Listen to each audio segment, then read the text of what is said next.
الحمدللہ رب العالمین والصلاة والسلام علی حبیبہ محمد وآلہ وصحبہ اجمعین اما بعد فاعوذ باللہ من الشیطان الرجیم بسم اللہ الرحمن الرحیم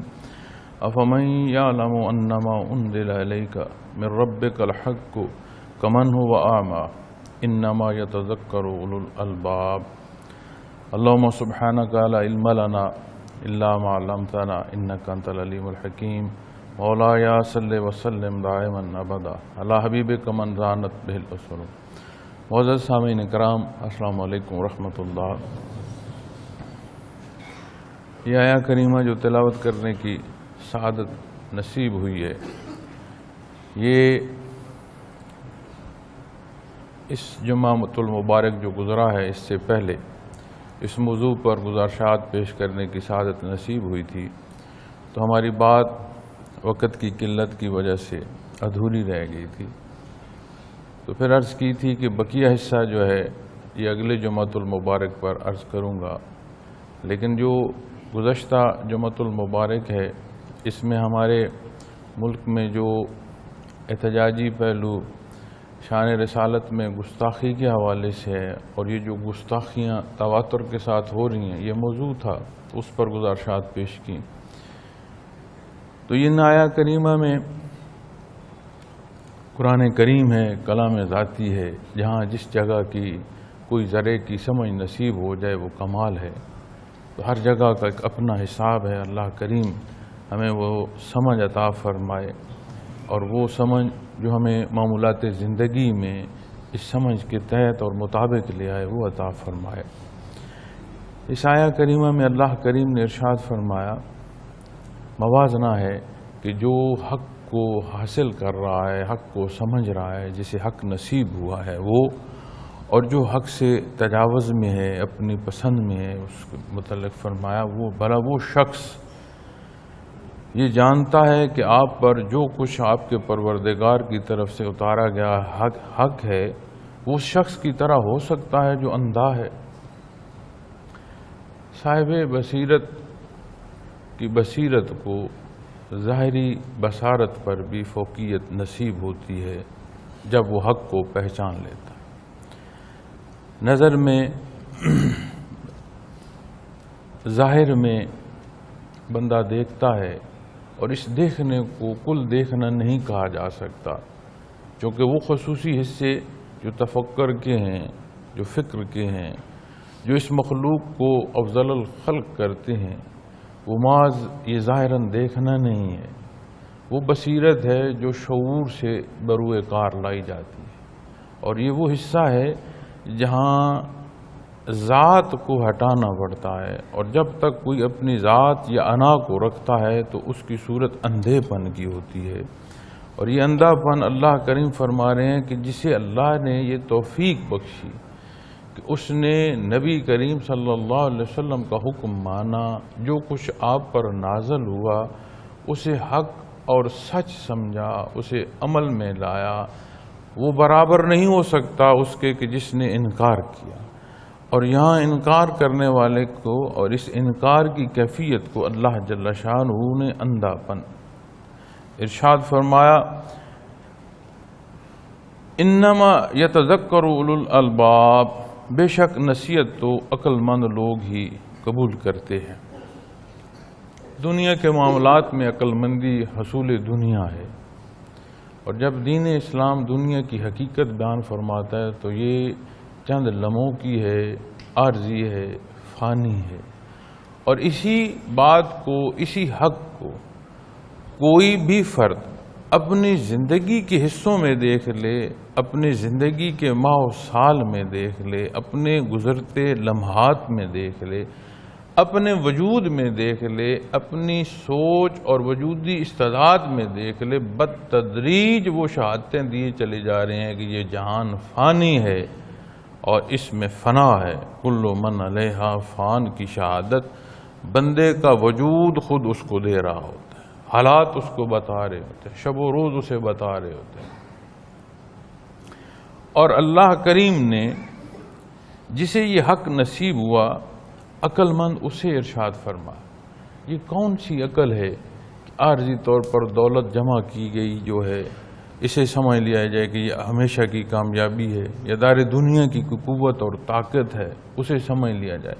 کیونکہ اس دنیا میں ایسا ہو گزرا ہے کہ بڑے بڑے ناموں والے لوگ جب فوت ہوئے تو ان کے مدفن میں ان کے خدام بھی، ان کی کنیزیں بھی، ان کے وہ ہیرے اور جواہرات کے جو خزانے ان کے تھے وہ ان کے ساتھ دفن کیے گئے۔ پھر یہی دنیا، اسی دنیا میں یہ شہادت ملتی ہے کہ ان ہڈیوں کو لوگ ٹھوکریں مارتے پھرے اور وہاں سے خزانے نکالتے پھرے۔ تو وہ جو دنیا سے چلا گیا، اس جانے والے کو اس دنیا کی دولت کوئی فائدہ نہیں دے سکتی۔ اس کے ساتھ دفن کر دیں تو بھی یہ اس کے ساتھ نہیں جا رہی، اٹھا پھر اسے وہی رہا ہے جس کا تعلق دنیا میں ہے۔ تو یہ بے شمار اس حوالے سے واقعات بھی ملتے ہیں۔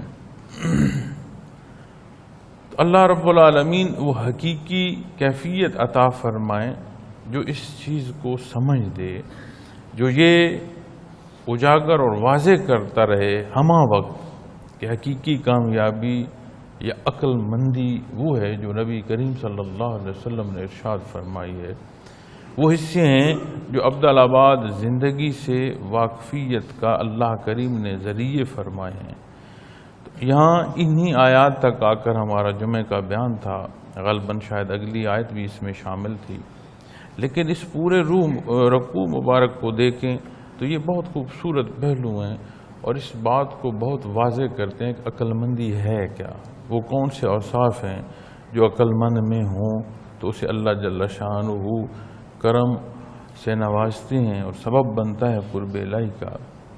الذین یوفون بعہد اللہ ولا ینقضون المیثاق، جو لوگ اللہ سے کیے گئے عہد کو پورا کرتے ہیں اور اقرار کو توڑتے نہیں ہیں۔ یعنی عقل مندی کیا ہے؟ اس کے ساتھ شہادت ہے۔ محض مان لینا یہ بات کافی نہیں ہے، اس ماننے کے ساتھ شہادت ہے، اور شہادت میں عملی زندگی کی یہ پہلو قرآن کریم ارشاد فرما رہا ہے کہ وہ لوگ جو اللہ کریم سے کیے گئے عہد کو پورا کرتے ہیں۔ ایک یوم الست کا عہد ہے جب ہم سب نے نبی کریم صلی اللہ علیہ وسلم کی معیت میں، آپ صلی اللہ علیہ وسلم کی امامت میں اللہ کریم کی ربوبیت کا اعتراف کیا تھا، مانا تھا۔ اس کے بعد اپنے اپنے وقت میں ارواح دنیا میں آتی گئیں اور پھر دارالابتلاء کے جو امتحان ہیں اس میں سے گزر رہی ہیں، گزر رہی ہیں، گزرتی رہیں گی جب تک اللہ کریم کو منظور ہے۔ اس عہد کی بات ہو تو تمام نے کیا، اس عہد کی بات ہو جو کسی مسلمان گھرانے میں پیدا ہونے والے بچے کی کان میں دی گئی اللہ اکبر کی ابتدا سے ہو، سن بلوغت کو کلمہ شہادت کی بات ہو، کسی کو یہ نصیب ہو کہ وہ گھٹا ٹوپ اندھیرے کفر و شرک کے وہاں سے نکل کر اس حیات میں داخل ہوا، حق تک پہنچا، تو جو اس نے اقرار کیا، جو اس نے شہادت پڑھی، تو وہ تمام حصے جو اللہ جل شانہ کی ذات کے اقرار کے ہیں، ان تمام پہلوؤں میں ہر حصے میں یہ بات پہنچتی ہے۔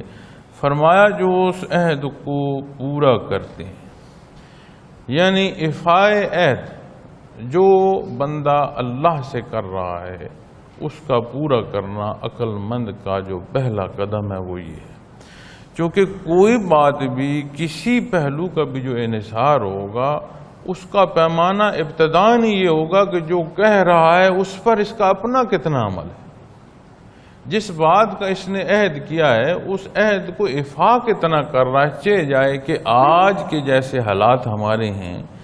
اور آج کے معاملات یہ ہیں کہ اپنی ضرورت کو دیکھ کر ایفا عہد کی بات ہوتی ہے، وگرنہ عہد کا پورا کرنا یا عہد سے متعلق بات آئے تو وہ مثال یہ بن چکی ہے کہ وہ وعدہ ہی کیا جو وفا ہو جائے۔ دیکھیں نا، گرتے گرتے کہاں ہم پہنچ گئے کہ وہ حصے جنہیں اللہ کریم عقل مندی کی پہلی بات، پہلی سیڑھی اور پہلا دروازہ فرما رہے ہیں کہ جو عہد کرتے ہیں وہ پورا کرتے ہیں، اور عہد اول عہد وہ ہے جو بندے اور مالک کے مابین ہے۔ جو بندگی کا ہے، جسے ہر ایک نے مانا ہے۔ پھر اس عالم فرصت میں جہاں اللہ کریم نے یہ فرصت دی ہے، یہاں بھی جس نے مانا ہے اسے بھی یہ بات یاد دلائی جا رہی ہے، اور جو آ کر یہاں بھول گیا، جس نے یہاں کا اقرار نہیں کیا، اسے تو قرآن کریم کہہ ہی اندھا رہا ہے کہ تجھے نظر ہی نہیں کچھ آ رہا، تو دیکھ ہی نہیں پا رہا۔ بصیرت کو حقیقی نگاہ اللہ کریم فرما رہے ہیں، اور جنہوں نے یہ عہد کیا ان کے پورا کرنے اور اس ایفائے عہد کو اللہ کریم عقل مندی کی پہلی دلیل ارشاد فرما رہے ہیں کہ جو عہد اللہ سے وہ کرتے ہیں اسے پورا کرتے ہیں۔ ہم اپنی زندگی کے معاملات میں دیکھتے ہیں کتنی ہی ضروریات زندگی کے حصے ہیں جن کا تسلسل ہم سمجھتے بھی ہیں،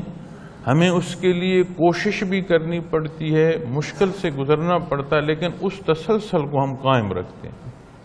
جیسے آپ وجود کے آرام کے حصوں کو دیکھ لیں، جیسے آپ وجود کے خوراک کے پہلو کو دیکھ لیں، کھانا ہے، پینا ہے، اسے دیکھ لیں، جیسے آپ کاروباری حیات کے امور میں جو سر انجام دہی ہے اس کے تسلسل کو دیکھ رہے ہیں، تو کبھی میں نے نہیں دیکھا، میں نے نہیں سنا، اور یہ بات میرے سامنے کبھی نہیں ہوئی کہ کوئی یہ کہے کہ یہ جو دنیا کا تسلسل ہے یہ نہ ہو تو یہ ہر چیز پھر بھی چلتی رہے گی، کبھی میں نے نہیں سنا، کبھی ایسا دیکھا نہیں۔ ہر ایک کو یہ باور ہے، ہر ایک یہ سمجھتا ہے کہ یہ امور جو دنیا کے ہیں اس تسلسل کو اختیار کرنے سے یہ تسلسل برقرار رہے گا، وگرنہ جو میری ضروریات ہیں وہ ان میں تعطل آ جائے گا اور اس کا نقصان مجھے ہو۔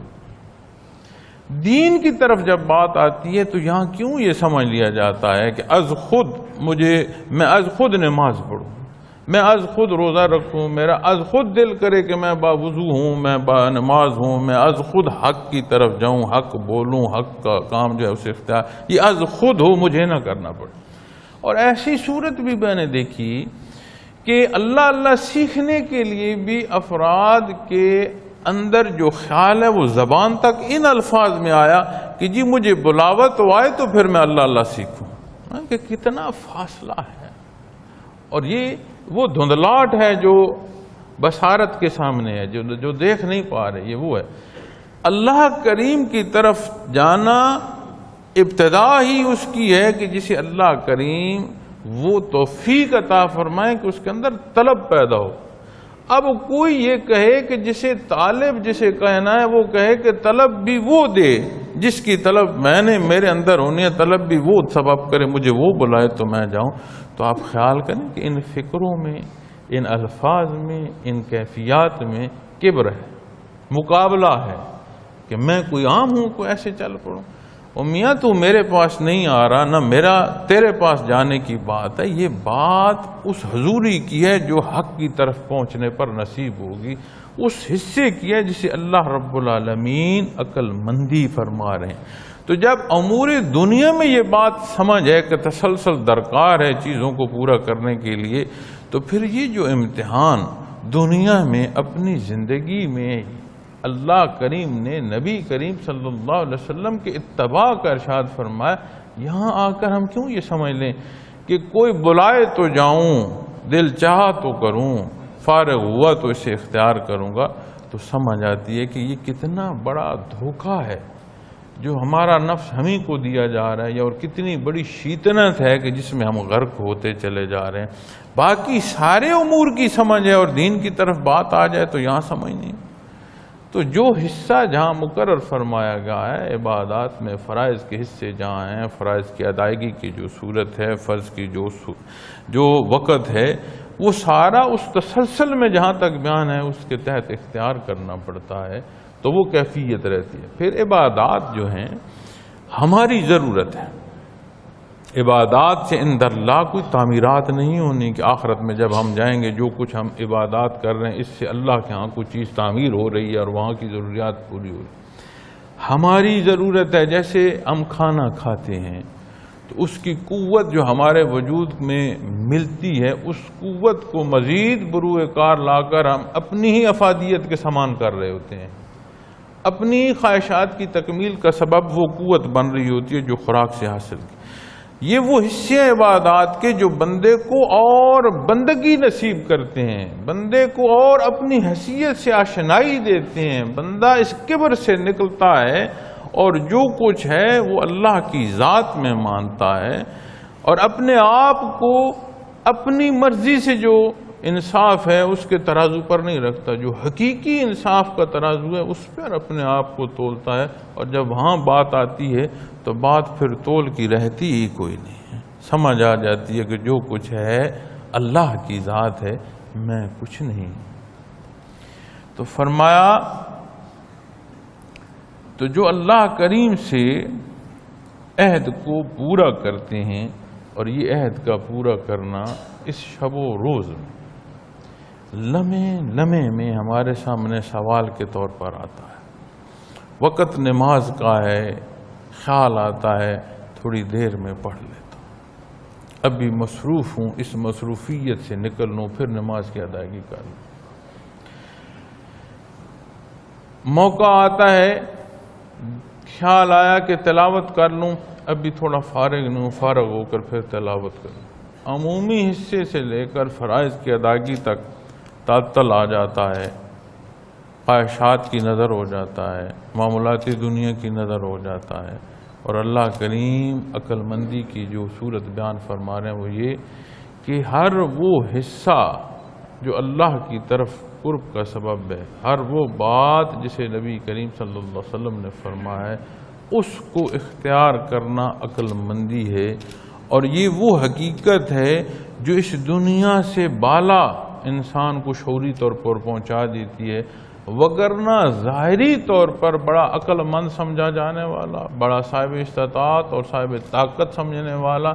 دنیا کی بادشاہیوں کو تو پاتا ہے، لیکن جب لحد میں اترتا ہے تو نہ وہ حیثیتیں ہوتی ہیں اور نہ وہ خدام ہوتے ہیں اور نہ وہ نام اور نعرے بجائے جاتے ہیں، اپنے اعمال کے ساتھ اتر رہا ہوتا ہے کہ جو اعمال اس کے ساتھ ہیں وہاں وہ پہنچتا ہے۔ تو وہ وعدہ جس نے سامنے آنا ہے، جس کے نتائج کو ہر ایک نے دیکھنا ہے، اس کو یاد رکھنا اور اس کی یاد کے رکھنے کے جو صورت ہے وہ عمل ہے،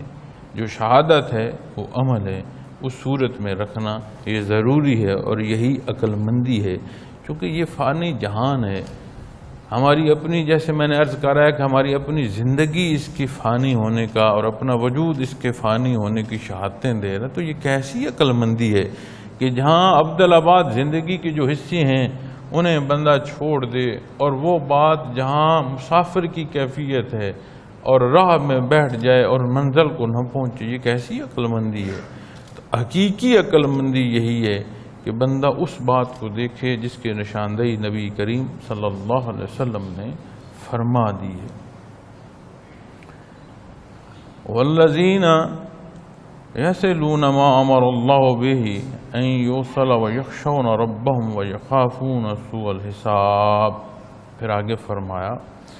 افعائے عہد کی صورتیں کیا ہیں، مزید آگے جو اوصاف بیان فرمایا اور وہ لوگ ایسے ہیں کہ جن رشتوں کو اللہ نے جوڑنے کا حکم دیا ہے ان کو جوڑتے ہیں اور اپنے پروردگار سے ڈرتے ہیں اور برے حساب سے خوف کھاتے ہیں۔ اب جب رشتے کی بات آتی ہے، اس میں نسبی حصے بھی آ گئے، اس میں ایمانی حصے بھی آ گئے، اس میں وہ صورت بھی آ گئی جو ایمان اور عمل کا رشتہ ہے، چونکہ ایمان تو ایک دعویٰ ہے، اس دعوے کی صداقت جو بیان ہو رہی ہوتی ہے اس میں جو شہادت ہے وہ عمل ہے۔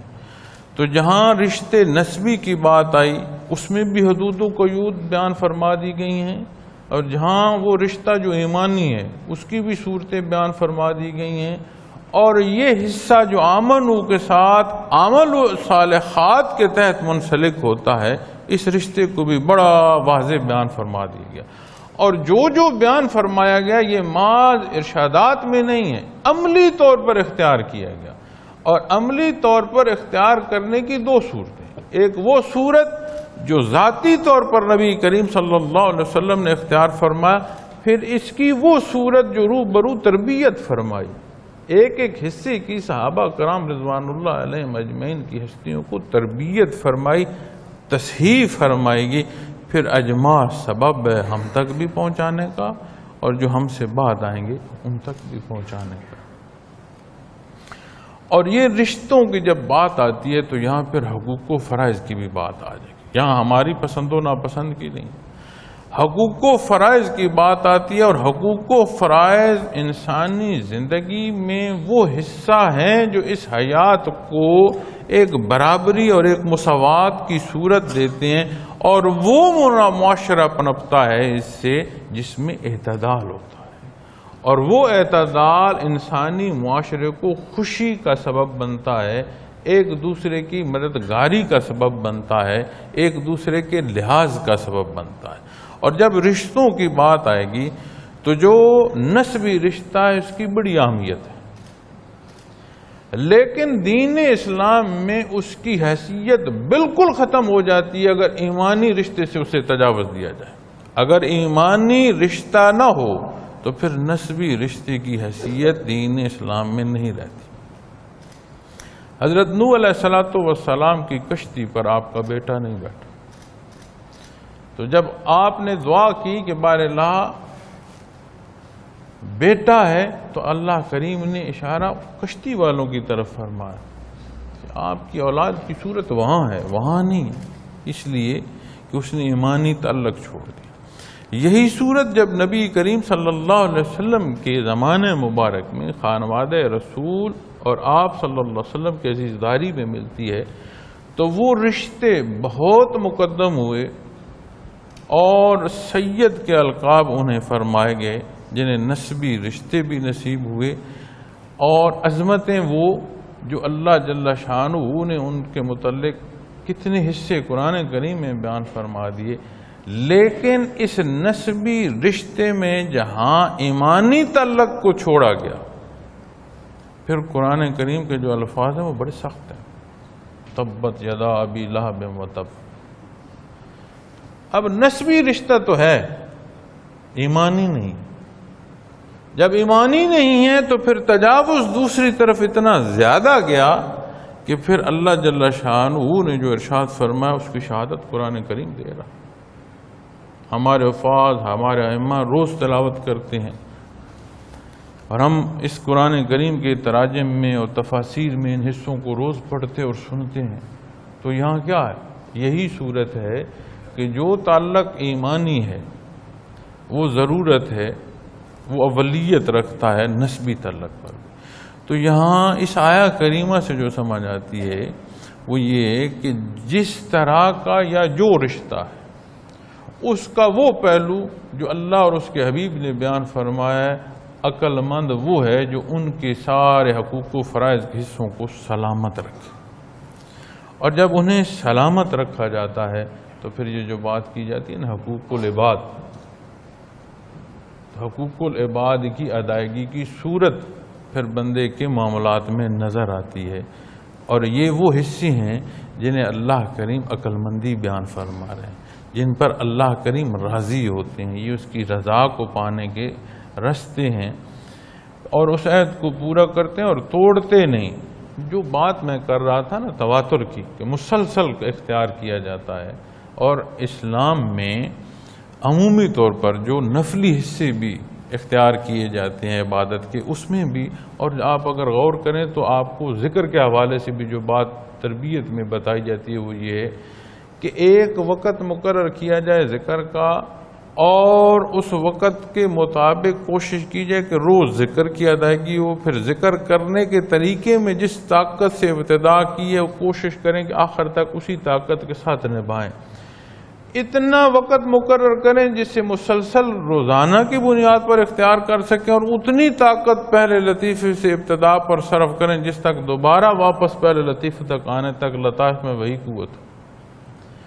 وہ جو تسلسل ہے، جو متواتر ہے، وہ زیادہ فائدہ دیتا ہے۔ اسی طرح اب تسبیحات میں آپ غور فرمائیں کہ درود شریف کی جو تسبیح ہے کی بہت عظمت ہے۔ نبی کریم صلی اللہ علیہ وسلم کی خدمت میں صحابی حاضر ہوئے، عرض کی یا رسول اللہ صلی اللہ علیہ وسلم 3 وقت تسبیحات اور ایک وقت درود شریف.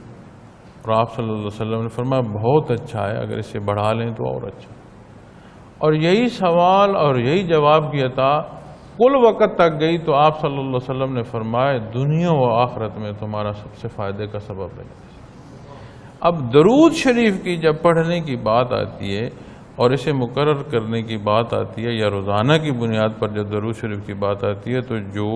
علماء یا جو بزرگ رہنمائی کرتے ہیں وہ کہتے ہیں اعتدال وہ رکھو جسے نبھا سکتے. اگر ایک تسبیح روز پڑھ سکتے ہو تو پھر ایک ہی تسبیح مقرر کرو، لیکن اسے مسلسل پڑھو، روزانہ کی بنیاد پر پڑھو، وہ زیادہ فائدہ دے گی بنسبت اس کے کہ ایک دن 5 تسبیحاں پڑھو اور اگلے 2 دن تسبیحاں پڑھو ہی نہیں. وہ مناسب نہیں. تو جو عہد کرتے ہیں پھر اسے روزانہ کی بنیاد پر نبھانا ہے. ایک خواہش پر دیکھنا ہے کہ اس عہد میں کوئی کمی یا اس رشتے میں کوئی کمزوری تو نہیں کرنا. اور اپنے پروردگار سے ڈرتے ہیں. اب جب بات آتی ہے ربہم تو ضروریات دنیا کی بھی بات آ گئی، اور دنیا میں وہ حکم جو عبادات کے تحت آ گئے اس میں بھی 2 صورتیں ہمارے سامنے پیش ہوتی ہیں کہ یہ جو متواتر اختیار کرنا ہے اچھے اور صالح عمل کو عبادات تک کی بات جو ہو رہی ہے اس میں 2 صورتیں پیش آتی ہیں. ایک صورت پیش آتی ہے کہ ہم دنیا کے معاملات کو اولیت دیتے ہیں، عبادات کو ثانوی صورت پر رکھتے ہیں. ابھی فارغ نہیں ہوں تو میں فارغ ہوتا ہوں تو عبادت اختیار کرتا ہوں. اب جب یہ صورت ہوتی ہے تو مصروفیات بڑھتی رہتی ہیں، عبادات چھوٹتی رہتی ہیں. جب مصروفیات کے مقابل عبادت کی بات آتی ہے، جو مصروفیت رد کر کے عبادت کی طرف جاتا ہے مصروفیات اسے فرصت دینا شروع کر دیتی ہے. برکت ہوتی ہے اس فیصلے میں، اللہ کریم اسے آسانیاں عطا فرما دیتے. پھر اس صورت میں دوسرا حصہ جو آتا ہے کہ جب عبادات اختیار کی جاتی ہیں تو پھر یہ سمجھا جاتا ہے کہ اب میرا قرض آ گیا ہے نعوذ باللہ اللہ کی طرف کہ میں نے تو اتنی عبادات کی ہیں. اور یہ صورت اکثر نظر آتی ہے،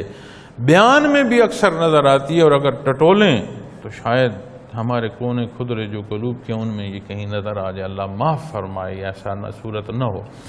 کہ اتنی عبادات کر رہا ہوں، اتنی تسبیحات کر رہا ہوں، اتنے ختم شریف پڑھ رہا ہوں، اتنی نفلی عبادات ہیں میری، اس کے باوجود مشکلات پھر میرے ساتھ ہی ہیں. بیماریاں ہیں، بچے کا روزگار نہیں مل رہا، اپنی صحت درست نہیں ہے، گھر میں جھگڑا ہو رہا ہے. تو عبادات کا بدلہ اگر دنیا ہے تو پھر قرب الہی کی صورت کیا ہے، پھر عقل مندی کیا ہے. اور حق کو نہ پہچاننا اندھا پن قرآن کریم بیان فرما رہا ہے. تو پھر دیکھنا کیا ہے کہ اگر عبادات کر کے پھر دنیا ہی کو دیکھا جا رہا ہے تو پھر یہ دیکھنا کیا ہے، پھر عقل مندی کیا ہے. حالانکہ یہ وہ حصے ہیں جو اس کے شکر گزاری کی صورت میں ہیں کہ بندہ ساری زندگی سجدہ ریز رہے، کوئی دوسرا کام نہ کرے اور شکرانے کی کیفیت کو ادائیگی میں رکھے تو شکر ادا نہیں ہو سکتا.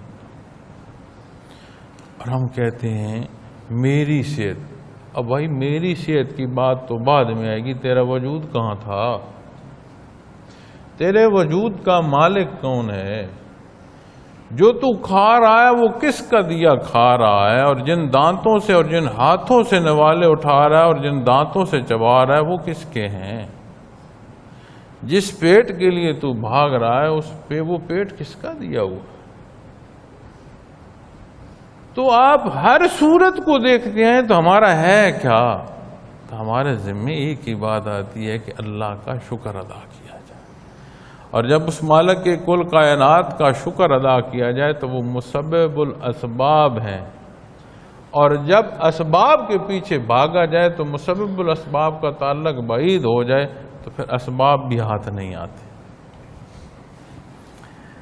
اور بات جب ڈرنے کی آتی ہے تو یہ ہے، اب یہ وہ وصف ہے جو عقل مندوں کا ہے کہ عبادات کی کمزوری، اپنی نفس اور اپنی خواہشات اور اپنی غلطیاں ہر 2 صورت میں کہیں کمی بیشی رہ گئی تو بھی، اور عبادت جو ہے اسے اختیار کرنا نصیب ہوا اور کمی سے نکلنا نصیب ہوا، تو بھی وہاں ان کے اندر ایک خوف کی کیفیت رہتی ہے، ہو نہیں سکتا کہ میرا سجدہ اس قابل ہو جو اللہ کی شان۔ اللہ معاف کرے کہیں ایسا نہ ہو کہ میری کسی لفظ پر پوچھ ہو جائے۔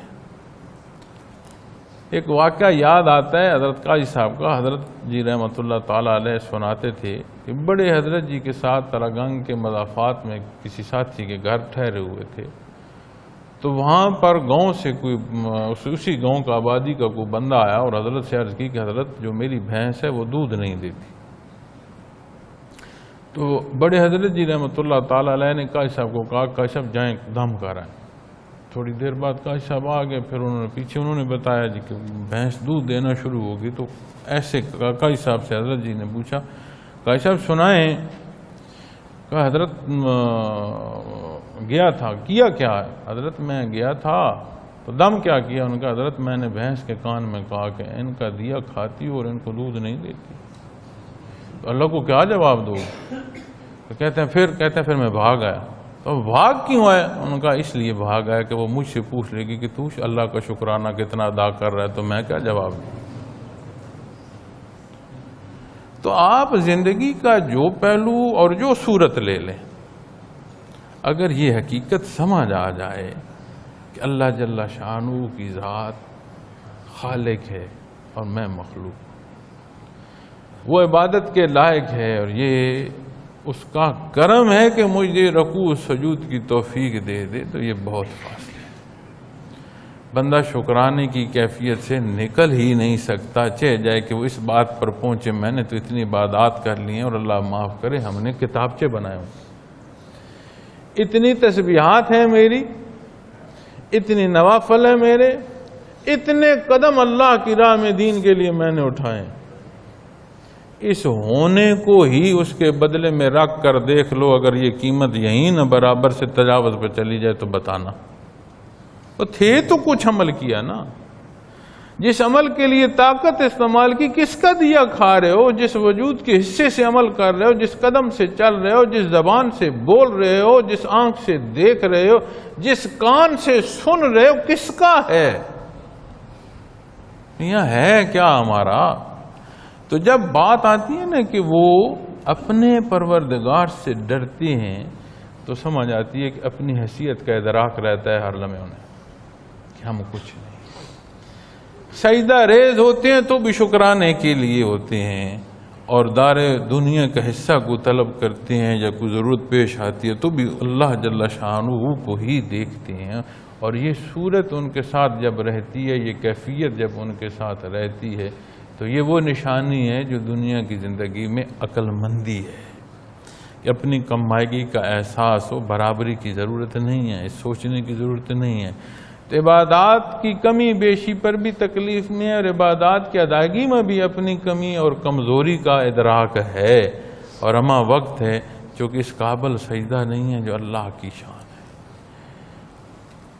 اور برے حساب سے خوف کھاتے ہیں، یعنی روز محشر ان کے سامنے رہتا ہے۔ عملی زندگی میں ہم دیکھتے ہیں جہاں بھی پرسش ہو، جہاں بھی پوچھا جانا ہو، جہاں بھی سوال ہو، جہاں بھی ججمنٹ کی بات آئے، ہم بڑا ناپ تول کر عمل کرتے ہیں، پیمانے کا بڑا خیال رکھتے ہیں، چاہے وہ کسی کورٹ کچہری کی بات ہو، چاہے وہ کسی گاڑی کے چلانے پر جو ٹریفک قوانین ہیں ان کے اطلاق کی بات ہو، اپنے معمولات اپنے گرد و پیش دیکھ لیں، جہاں یہ انسان کو معلوم ہو کہ گرفت ہوگی، جزا اور سزا ہوگی، وہ حدود و قیود کا بڑا خیال رکھتا ہے، اور جو روز محشر کے حساب کتاب کا ایمان ہے، جو ایمان کے حصوں میں سے ایک حصہ ہے، جسے مانا ہے، جس کی شہادت دی ہے، پھر اس کا اگر ادراک رہے، اس کا حصہ اور اس کا وہاں پر بپا ہونا اپنی یادوں اور اپنی بصیرت میں ہو، تو کیسے ممکن ہے کہ بندہ غلطی کرے؟ پھر بات وہ یہ ہے کہ ایمان بالغیب میں سب سے بڑا غیب اللہ کی ذات جو خود شاہد ہے، جو خود علیم ہے وہ بھی جانتا ہے جو سوچنا ہے، سوچ رہے تو کجا، وہ بھی جانتا ہے جو سوچے گا، پھر اسی کے حضور روبرو حساب بھی دینا ہے اور روز محشر کے حساب کی بات آئے۔ ایک مفہوم ملتا ہے صحابہ کرام رضوان اللہ علیہم اجمعین کے وقت مبارک میں مختلف موضوعات اور واقعات میں ایک ایسا مفہوم عالی بھی ملتا ہے کہ صحابہ کرام رضوان اللہ علیہم اجمعین کی ہستیوں کے چہروں پر رنگت زرد ہو جایا کرتی تھی جب قیامت کی بات آتی، اور وہ کیفیت رہتی تو چہرے کی رنگت زرد رہتی۔ اللہ کریم کے حضور پیش ہونا ہے، اللہ کریم مہربانی فرمائے کہ یہ کیفیت ہمیں یہاں رہے کہ ہم اپنے معمولات، اپنی سوچیں انہیں ناپتے رہیں، انہیں ماپتے رہیں، اس پیمانے کو دیکھتے رہیں کہ نبی کریم صلی اللہ علیہ وسلم نے کیا فرمایا ہے، اور میں اپنی خواہشات، اپنے نفس اور اپنی ذات اور اپنی مرضی پر کدھر بھٹک رہا ہوں، یہ حقیقت رہے اور بندہ سوچ سے عمل تک ہر جگہ ترازو لگاتا رہے اور برے حساب سے خوف کھاتے ہیں، یعنی انہیں روز محشر کا یقین ہے۔ ایمان اتنا پختہ ہو جاتا ہے اس کیفیت سے جو عملی صورت ہے کہ روز محشر کا جو برا حساب تو بڑا سا۔ نبی کریم صلی اللہ علیہ وسلم کا فرمان ہے کہ اگر کسی سے کوئی سوال پوچھ لیا گیا کہ یہ کام تو نے کیوں کیا، اسے دوزخ کی آگ سے کوئی نہیں بچا سکتا، اس لیے کہ کسی کے پاس کوئی جواز ہے نہیں کہ اس نے حکم عدولی کیوں کی۔ والذین صبروا ابتغاء وجہ ربہم واقاموا الصلاۃ وانفقوا مما رزقناہم سرا وعلانیۃ وَيَدْرَؤُونَ بِالْحَسَنَاتِ السَّيِّئَاتِ أُولَئِكَ لَهُمْ عُقْبَى الدَّارِ۔ اور جو لوگ اپنے پروردگار کی رضامندی حاصل کرنے کے لیے صبر کرتے ہیں، یعنی گناہ سے صبر کرتے ہیں اور نماز کو قائم رکھتے ہیں، اور جو روزی ہم نے ان کو دی ہے اس میں سے پوشیدہ بھی اور ظاہراً بھی خرچ کرتے ہیں، یعنی اللہ کی راہ میں خرچ کرتے ہیں اور نیکی سے برائی کو دور کرتے ہیں، انہی لوگوں کے لیے عاقبت کا گھر ہے۔ پھر اگلی صورت جو دانش مندی کی ہے وہ یہ ہے، اور اس کا جو اصول ہے جسے اختیار کرتا ہے عقل مند وہ یہ ہے، جسے اللہ کریم یہ توفیق دیتے ہیں کہ اللہ کریم کی جو رضا ہے وہ جستجو ان کی وہی رہتی ہے۔ جیسے میں ابھی تھوڑی دیر پہلے عرض کر رہا تھا کہ وہ ہر سوچ اور ہر عمل کو تولتے ہیں۔ کیا تول ہے کہ وہ عمل ہو جو اللہ کو پسند ہے،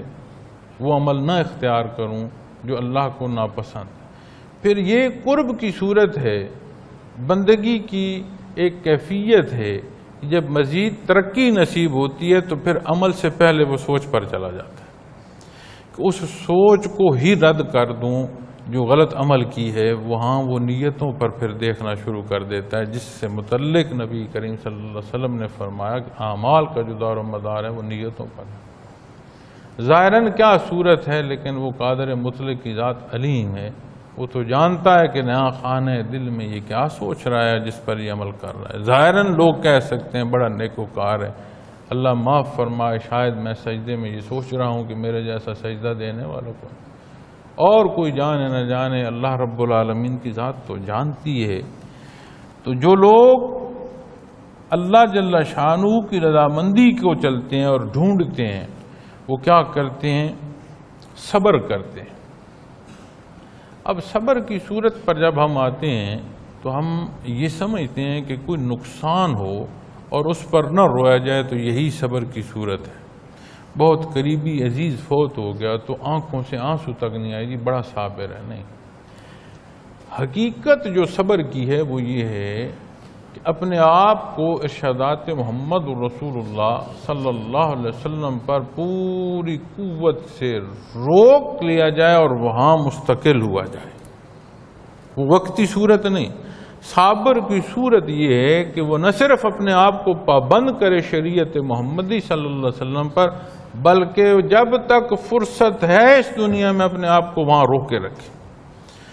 اور کوئی وہ عمل، کوئی وہ صورت، کوئی وہ خواہش جو تجاوز کیا اسے رد کر دے، اس لیے کہ اللہ کریم نے رد کرنا پسند فرمایا اس تجاوز کو۔ جو صورت اختیار کر رہا ہے اسے اپنی انا کے لیے نہیں کہ مجھ جیسا عبادت گزار کوئی نہیں، اس لیے کہ اللہ نے فرمایا ہے عبادت، اس لیے کہ وہ عبادت کے لائق ہے، ادائیگی اس لیے کہ اس نے مجھے عبادت کو پیدا فرمایا۔ انتہائی خالص، سادہ اور خالص اور واضح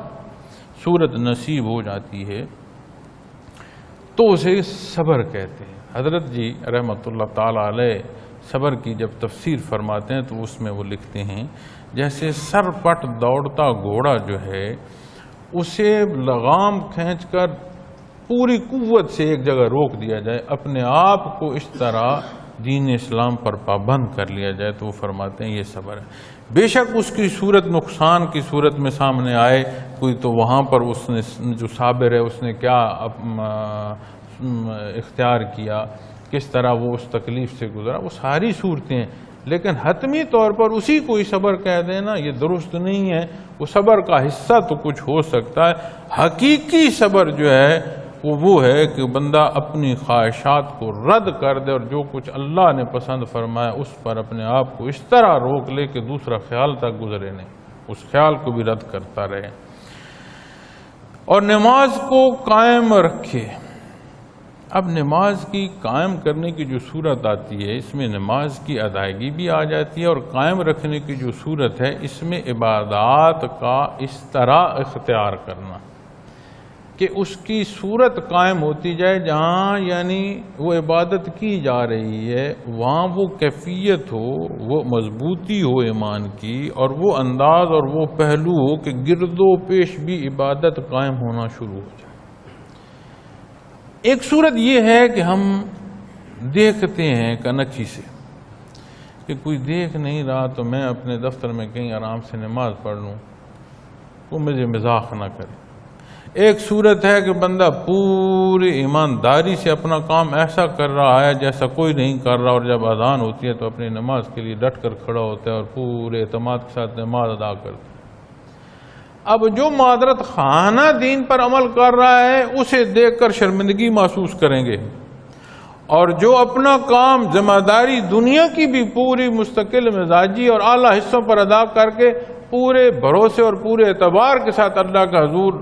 وہ رکوع و سجود کر رہا ہوتا ہے، اسے دیکھ کر اور لوگوں کو قوت ملے گی نماز کی ادائیگی کی۔ اپنے معاشرے میں دیکھ لیں، اپنے گرد و پیش دیکھ لیں، جہاں کام کرتے ہیں وہاں دیکھ لیں، جہاں کاروبار کرتے ہیں وہاں دیکھ لیں۔ تو بندے مومن کی جو صورت عقل مند کو عبادات میں نصیب ہوتی ہے وہ ایسی نصیب ہوتی ہے کہ اس کی عبادت کرنے سے اس کے گرد و پیش عبادات قائم ہونا شروع ہو جاتی ہیں، مخلوق خدا اس طرف راغب ہونا شروع ہو جاتا ہے۔ پھر اس میں ایک صورت آپ کو ذکر کی بھی عرض کروں، جب ذاکر بازار جاتا ہے، جب ذاکر معاملات دنیا میں جاتا ہے اور پلٹ کر یہ کہتا ہے کہ جو کیفیت تھی وہ جاتی رہی، کیا یہ صورت پیش آتی ہے؟ اپنے آپ کو دیکھ لیں نا، ذکر کرتے ہیں معاملات دنیا میں بھی ہیں، اور ہمیں مشائخ نے پابندیاں نہیں لگائیں، ورنہ سلاسل تصوف میں ذکر کے لیے اور کیفیات کے لیے جتنیاں پابندیاں تھیں ہم ان پابندیوں میں رہ جاتے، ہم نے لطائف تک پہنچنا ہی نہیں تھا۔ تو اس نے کرم فرمایا، احسان فرمایا کہ اتنے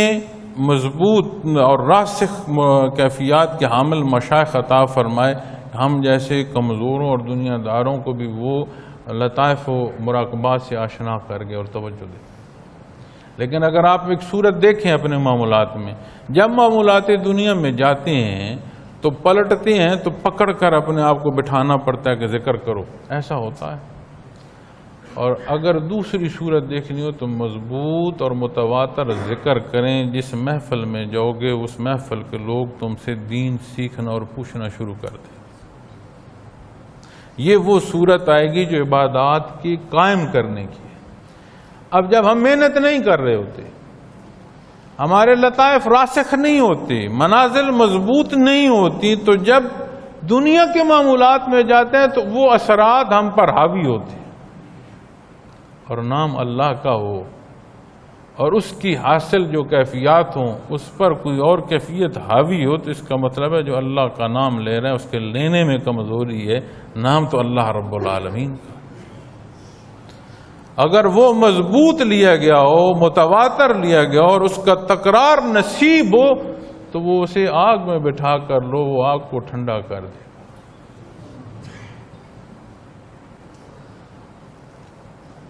تو یہاں یہ صورت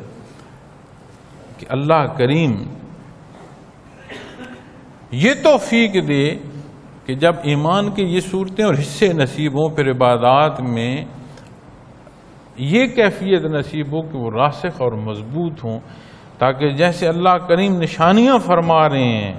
عقل مندوں کی یہ اب نشانیاں بیان ہو رہی ہیں، تو نماز کو قائم رکھتے ہیں، یعنی ان کی عبادت ایسی ہے کہ نہ صرف وہ خود ادا کر رہے ہیں، ان کی ادائیگی مخلوق خدا کو ادائیگی کی طرف رغبت اور قائم کرنے کی توفیق کا سبب بنتی چلی جا رہی ہے۔ اور جو روزی ہم نے ان کو دی ہے اس میں سے پوشیدہ بھی اور ظاہر بھی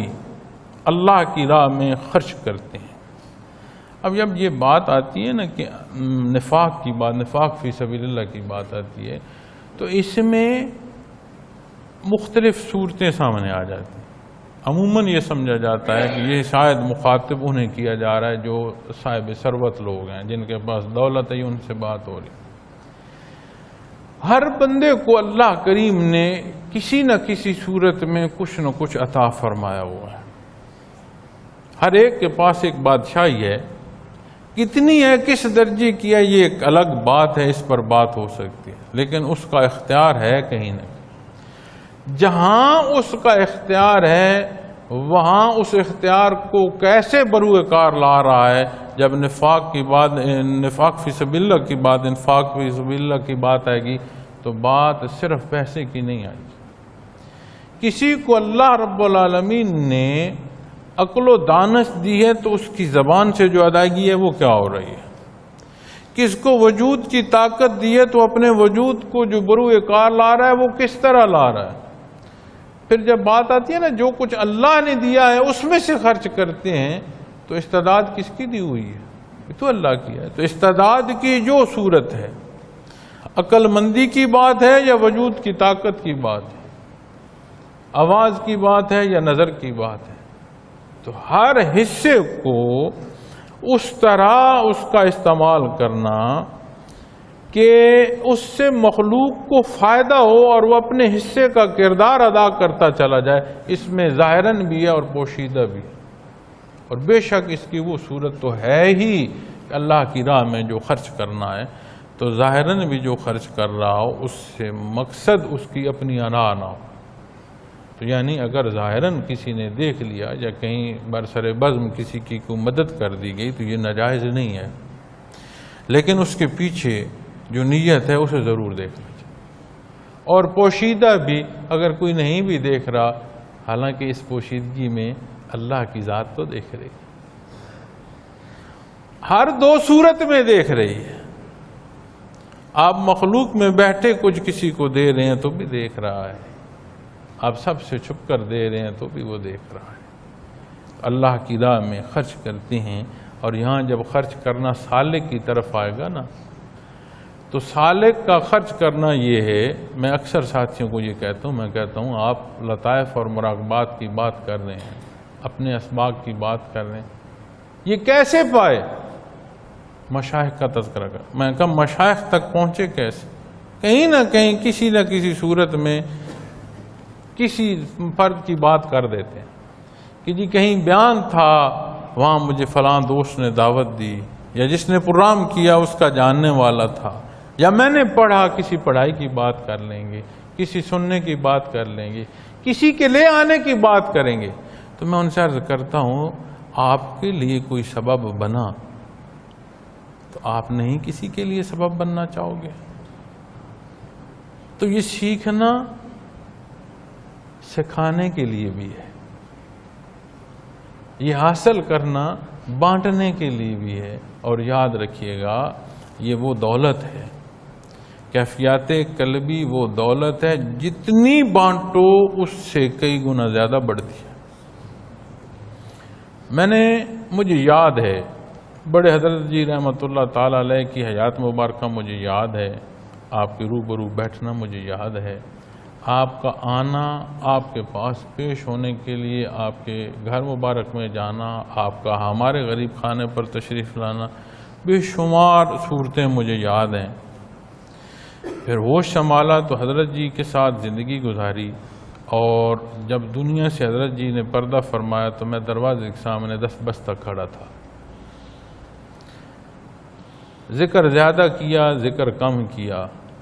کم سنا، کم عمل کیا، تھوڑا کیا، زیادہ کیا، ہر بات پر بحث ہو سکتی ہے، لیکن جب سے ہوش سنبھالا یہی سنتے آ رہے ہیں، یہی دیکھتے آ رہے ہیں، اسی میں سے بیٹھے ہوئے گزر رہے ہیں۔ اور میں اپنی زندگی کا وہ حصہ جو ذمہ داری کا پہلے ہے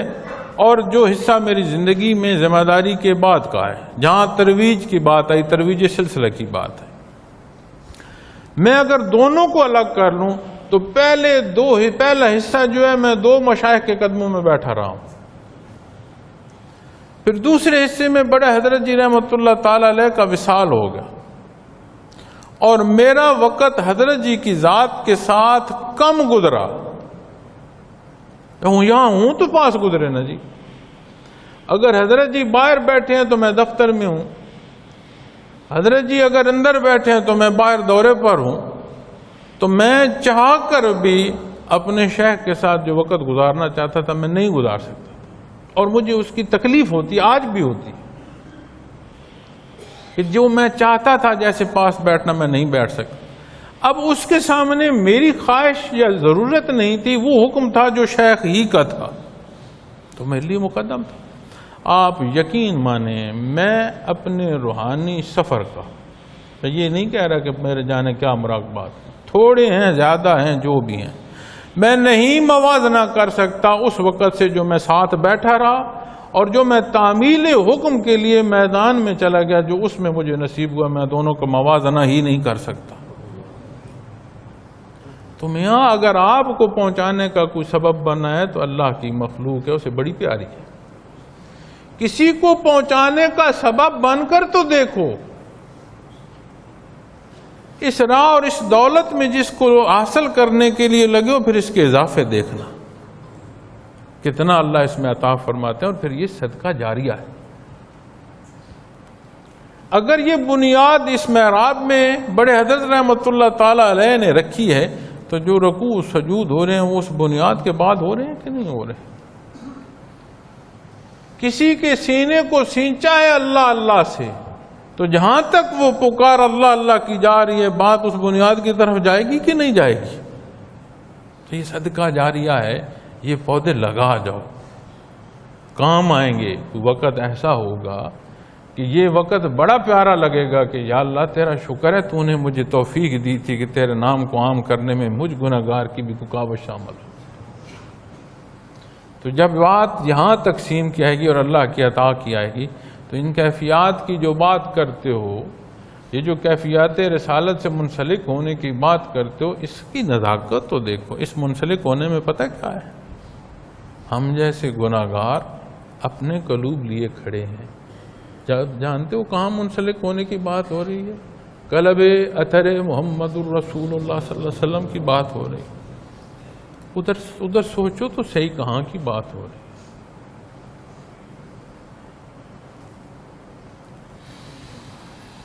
اللہ وَيَدْرَؤُونَ بِالْحَسَنَاتِ السَّيِّئَاتِ، اور نیکی سے برائی کو دور کرتے ہیں۔ یہ وہ وصف ہے کہ ہم آگ کو آگ سے بجھاتے ہیں، تو آج ہمارے معاشرے کی جو صورت ہے وہ ہمارے سامنے ہے۔ آگ کو پانی سے بجھا دو، آگ کو مٹی سے بجھا دو، آگ کو پتھر سے بجھا دو، بڑھے گی نہیں۔ جب آگ کو آگ سے بجھاؤ گے تو آگ 2 گنا ہو جائے گی۔ تو جو عمومی مزاج میں کمزوریاں ہیں، ان کمزوریوں کے بدلے میں اگر کمزوریاں ہی کرتے رہیں گے تو معاشرے میں امن نہیں آئے گا، معاشرے میں سکون نہیں آئے گا، معاشرے میں بہتری نہیں آئے گی۔ اب پورے معاشرے میں کیا ہوگا وہ تو پھر ایک صورت ہے۔ جو کچھ میں کر رہا ہوں میں اپنے اللہ کے روبرو کیا جواب دوں گا؟ جب اس صورت کو پہنچو گے تو وہ بات تو پھر پہلے بندہ عمل میں لے آئے گا۔ تو کوئی بھی نیک عمل جو ہے وہ عمل بد کو ختم کرتا ہے، اور یہ صورت عقل مندی کی ہے کہ برائی کے بدلے میں برائی سے اجتناب کیا جائے اور اچھائی کی جائے۔ لیکن یہاں ایک نزاکت جو ہے اس عمل میں اور اس حکم میں سمجھنے کی ضرورت ہے، وہ یہ ہے اگر کوئی جرم کرتا ہے تو اس جرم کو چھوڑ دینا یہ سمجھ لیا جائے کہ یہ بہتری ہے، وہ مزید جرائم بڑھانے کا سبب ہوگی۔ اگر کوئی جرم کرتا ہے اس کو انصاف تک پہنچایا جائے تو یہ اس کے ساتھ نیکی ہے۔ اس سے مراد یہ نہیں ہے کہ کوئی جرم کیے جا رہے ہیں اور بندہ کہے جی میں تو بڑا پارسا ہوں اس لیے میں سب کو چھوڑ رہا ہوں، نہیں۔ اپنی زندگی کے معمولات اور عمومی حصوں میں اگر آپ دیکھ لیں اس درجے کی بات نہ ہو تو جو عمومی ہمارا میل جول رہن سہن بیٹھنا اٹھنا اور کلام ہے، کتنی صورتیں پیش آتی ہیں، ہم ایک دوسرے کو زیر کرنے کے لیے جو بات کر رہے ہیں تو اسے دیکھ، اپنی طرف سے اچھائی کی جائے۔ اچھائی کا معیار اور موقع نبی کریم صلی اللہ علیہ وسلم نے فرما دیا، چوری کرے گا تو ہاتھ کاٹنا اچھائی ہے، قتل کرے گا تو گردن کا اڑنا اچھائی ہے۔ ان ہر صورت دو میں جو موقع معافی کا دیا ہے اس میں اگر کوئی اتنا حوصلہ کرتا اور اللہ کے لیے معاف کرتا ہے تو یہ پھر یہ بھی انصاف ہے۔ لیکن معاف تب کرے گا جب اگلے کی گردن تلوار کے نیچے ہوگی، سمجھ آئے گی کہ اڑ رہی ہے، یہ معاف نہ کرے تو اڑ جائے گی۔ لیکن یہ وہ باتیں ہیں جہاں حدود قائم ہیں، جہاں حدود کا قانون نفاذ۔ لیکن ان صورتوں سے آپ اپنی عملی زندگی اور معمولات میں اپنے لیے مثال لے سکتے ہیں۔ تو کوشش یہ ہونی چاہیے کہ کوئی برا عمل کر رہا ہے یا برائی کر رہا ہے یا برا کلام کر رہا ہے، اس کے بدلے میں نیکی اور اچھا عمل اختیار کیا جائے۔ یہ عقل مندی کی دلیل ہے، اور اللہ رب العالمین فرما رہے ہیں کہ برائی نیکی سے برائی کو دور کرتے ہیں۔ جب روشنی آتی ہے تو اندھیرا کہاں رہتا ہے؟ اسی طرح جب نیک اور صالح عمل کیے جائیں تو برائی ختم ہونا شروع ہو جاتی ہے، وجود اس کا رہتا نہیں، چونکہ برائی کا وجود ہے نہیں۔ روشنی کا نہ ہونا اندھیرا ہے، نیکی کا نہ ہونا برائی ہے۔ جب نیکی ہو تو پھر برائی رہتی نہیں، جیسے روشنی ہو تو پھر اندھیرا رہتا نہیں۔ اندھیرے کا وجود نہیں ہے، وجود روشنی کا ہے، روشنی کا نہ ہونا اندھیرا ہے۔ اسی طرح برائی کا وجود نہیں ہے۔ غالب اسلام اسی لیے ہے کہ جب حق آتا ہے تو ناحق مٹ جاتا ہے، اب اسے اختیار کرنا تو ہے۔ تو ہم اپنے معاشرے کو بھی جب دیکھتے ہیں تو اس میں بھی جو آج ہمارے حالات ہیں یہ کسی عقل مندی سے درست نہیں ہوں گے۔ یہاں ضرورت ہوگی نیکی کے اختیار کرنے کی، اور نیکی کا وہ پیمانہ نہیں ہوگا جو میں اپنی جماعت کی محبت میں کہہ دوں گا، دوسرا اپنی جماعت کی محبت میں کہہ دے گا۔ پیمانہ وہ ہوگا جو محمد الرسول اللہ صلی اللہ علیہ وسلم نے مقرر فرمایا ہے۔ اور پھر فرمایا، ان کے نام میں فرمایا، انہی کے لیے اولئک لہم عقبی الدار، فرمایا انہی لوگوں کے لیے عاقبت کا گھر ہے۔ یہ تو گھر کوئی نہیں جس پر میں اور آپ لڑ رہے ہیں، جس کے حصول، جس کی تعمیر میں بام دست و گریباں ہیں ہم، یہ گھر نہیں ہے، یہ منزل نہیں ہے، یہ تو مسافر خانہ ہے میاں۔ تو مسافر خانے پر لڑے جا رہے ہو، یہ اوصاف حاصل کرو، وہ گھر پاؤ گے جو بہت اچھا ہے، بہت اعلیٰ ہے، عاقبت کا ہے، آخرت کا ہے، ہمیشہ کا ہے، سکھ اور سکون کا ہے۔ اور کنہیں نصیب ہوگا جن میں یہ اوصاف ہوں گے، یہ اوصاف کن میں ہوں گے؟ جو عقل مند ہوں گے۔ عقل مند کون ہوں گے؟ جن کی زندگی اللہ کی پسند ہوگی۔ ہر وہ عمل جو اللہ کو پسند ہے وہ اس کو دیکھ کر اس پر عمل کریں گے۔ ہمارا آدھا حصہ تو پھر لگتا ہے رہ جائے گا، لیکن قرآن کریم کلام ذاتی ہے، ہر حصہ اپنے اندر ایک جامع نصیحت اور جامع رہنمائی رکھتا ہے۔ آپ ایک ہی آیت پر جتنے بار بول رہے ہیں یا ایک رکوع کو جتنے حصے کر کے بول رہے ہیں، ہر حصے میں ایک جامع پیغام ہوتا ہے۔ تو جو کچھ میں نے آج عرض کیا آپ سے، اللہ کریم ہمیں توفیق عطا فرمائے کہ صدق دل سے عبادت اختیار کریں، اپنے لطائف، اپنے مراقبات مضبوط اور راسخ کریں، اور ایسی صورت اور ایسی عقل مندی نصیب ہو جو اللہ کریم کی رضا کا سبب ہو۔ وہ کریم ہے، اس سے اس کی رضا مانگی جائے، اس سے دین کی سمجھ اور عمل کی توفیق مانگی جائے۔ یہ فانی جہان ہے، بے شمار مخلوق ہے جو یہاں آئی، ہم ہی طرح کی رہی، پسند و ناپسند کی باتیں کرتے رہے، چلے گئے۔ آج ہم ہیں، اپنی زندگی کا وقت گزار رہے ہیں، چلے جائیں گے۔ کب تک یہ دنیا ہے، پیچھے کون آئے گا، کیا ہوگا؟ جمع وہ کریں جس نے عاقبت میں اعلیٰ گھر کا سبب بنایا۔ پچھلوں کے لیے بھی وہ آگ نہ جمع کر جائیں جس میں وہ خاندان اہل و عیال جلتے رہیں۔ حق اور حلال کریں، محنت کریں، دنیا میں بھی ایسے رہیں کہ کامیاب پہلو اپنی کوشش اور اپنا صدق دل سے جو عمل کی جرت ہے اس کو دیکھ کر کریں۔ ایسا نہ کو کہے کہ جی نماز روزے والے ہیں تو نالائق ہیں، ذکر کرنے والے ہیں تو نالائق نہیں۔ اپنے معمولات دنیا بھی دوسروں سے بہتر کریں، اور ذکر کی وہ پختگی کریں کہ حالات کے نظر ہم نہ ہو جائیں، جہاں جائیں وہاں اللہ اللہ کی جو بازگشت ہے وہ بلند ہوتی چلی جائے۔ دعا گو ہوں کہ اللہ کریم ہمارے حال پر رحم فرمائے۔ آپ کے جو ذمہ داران کی میٹنگ ہوئی تھی، اس میٹنگ کے منٹس بھی میں نے دیکھے تھے، اور ان منٹس کو دیکھ کر میں آپ سے یہ عرض کروں گا، چونکہ آپ نے وہ میٹنگ جو ذمہ داران ہیں انہوں نے اٹینڈ کی ہوگی، کہ ان میٹنگز کو صرف سننا یا پڑھنا مقصود نہیں ہے۔ جو کچھ وہ لکھا گیا ہے اس پر عمل کی پوری کوشش کریں تو یہ نتائج کی صورت میں ہمارے سامنے چیزیں آئیں گی۔ اللہ کریم جو ہے وہ بہتر عمل کی توفیق عطا فرمائے۔ اور یہ جو مہینہ بھر درمیان میں اگلا ماہانہ اجتماع اور یہ جس میں آج ہم یہاں بیٹھے ہیں، اس میں میرا جو مغربی ممالک ہیں ان میں سلسلہ عالیہ کا دورے کا وقت ہے، اور سالانہ وہاں اپنا میڈیکل کا چیک اپ بھی ہوتا ہے، اس سب حصہ بھی ہے، لیکن وہ سارا بھی اس کام کے لیے ہی ہوتا ہے۔ تو یہ مہینہ بھر یہاں دارفان میں نہیں ہوں گا۔ بزرگ ساتھی جو یہاں ہیں وہ ضرور اپنی ذمہ داری کریں گے۔ تعویذ دے جاؤں گا سلطان کو کسی نے لینے ہوں تو جو ساتھی یہاں ہیں وہی نظام جس طرح وہ آ رہا ہے، رہ رہا ہے، اس کی تربیت کے نظام ہے وہ چل رہا ہے۔ تو زندگی رہی، اللہ کریم کو منظور ہوا تو کوشش ہے کہ اگلا جو ماہانہ اجتماع ہے اس پر پھر یہاں واپس موجود ہوں۔ اللہ کریم وہ سفر بخیر بھی فرمائے اور جو مقصد ہے اس میں بھی کامیاب فرمائے، ہم تمام کا حامی و ناصر ہو۔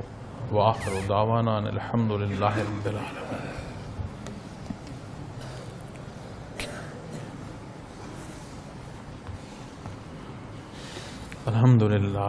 الحمدللہ رب العالمین والصلاة والسلام علی حبیبہ محمد وعلی وسلم۔ ربنا اننا آمنا فاغفر لنا وقنا عذاب النار۔ ربنا بعد إذ هديتنا وهب لنا من لدنك رحمة إنك أنت الوهاب۔ ربنا ظلمنا أنفسنا من الحسن بہر اللہ ہم کمزور خطا کار، ہمارے حال پر رحم فرما دے۔ یا اللہ ہم تیرے نام پر جمع ہوئے ہیں، تیرے گھر میں جمع ہوئے ہیں، ہمارا یہ جمع ہونا خالص فرما دے، ہماری کمی بیشی معاف فرما دے۔ یا اللہ ہم سے راضی ہو، ہمیں نبی کریم صلی اللہ علیہ وسلم کا اتباع عطا فرما دے۔ یا اللہ تو غفور الرحیم ہے، یہاں کیفیات پر جمع فرمائے۔ یا اللہ ہمارے سینوں کو بھی کھول دے، تو غفور الرحیم ہے بار اللہ، ہمارے سینوں میں بھی کیفیات محمد رسول اللہ صلی اللہ علیہ وسلم ایسے موجزن فرما کہ یہ وجود سے جان نکلتی ہے تو نکل جائے، یہ کیفیات ساتھ رہے۔ بار اللہ تو غفور الرحیم ہے، دار دنیا مشکل ہے ہمارے لیے سہل، ہم جو بیمار ہیں بار اللہ ہمیں شفا عطا فرما۔ یا اللہ تو غفور الرحیم ہے، مخلوق کی محتاجی سے معاف فرما، ہمہ وقت ہر لحظے اپنا محتاج رکھنا۔ یا اللہ تو غفور الرحیم ہے، ہمارے جن گھروں میں پریشانیاں ہیں، جن گھروں میں جھگڑے ہیں، انہیں امن اور پیار عطا فرما دے۔ ہمارے بڑے پیارے دار دنیا سے گزر چکے ہیں، یا اللہ ان کی مغفرت فرما۔ یا اللہ تو غفور الرحیم ہے، ہمارا دار دنیا سے اٹھنا سہل فرمانا، حق ہے موت بار لا، اس موت کی جو تڑپیں ہیں اس میں آسانیاں فرما، اپنا نام اپنی یاد عطا فرما، یا اللہ قبر میں آسانیاں فرمانا، روز معاشر شفاعت محمد رسول اللہ صلی اللہ علیہ وسلم سے بہرحمت فرما، بار لا تو غفور الرحیم ہے، وطن عزیز پر مہربانی فرما دے، امت مسلمہ پر احسان فرما دے، ہماری توبہ قبول فرما دے، ہمیں امن عطا فرما دے، ہمیں عدل عطا فرما دے، بار لا تو غفور الرحیم ہے، ہمارے حال پر رحم فرما، یا اللہ ہمارے حال پر رحم، یا اللہ ہمارے حال پر رحم، یا اللہ یہ دولت جو ذکر کی تو نے دیا اسے مخلوق تک پہنچانے کی توفیق عطا فرما، یا اللہ ہمیں اپنی ذمہ داریوں کا احساس اور نبھانے کی توفیق عطا فرما، یا اللہ تو غفور الرحیم ہے، یہ صدقہ جاریہ ہمارے گھروں ہمارے خاندانوں میں جاری رکھ، یا اللہ تو مہربانی فرمانے ہماری اولاد کو محفوظ رکھ، یا اللہ انہیں اپنے نام سے پیارا مند فرما، بار لا تو غفور الرحیم ہے۔ اللہم صلی علی محمد النبی الامی وآلہ وصحبہ رب یسر ولا تعسر، صلی اللہ تعالی علی خیر خلقہ وآلہ وصحبہ اجمعین۔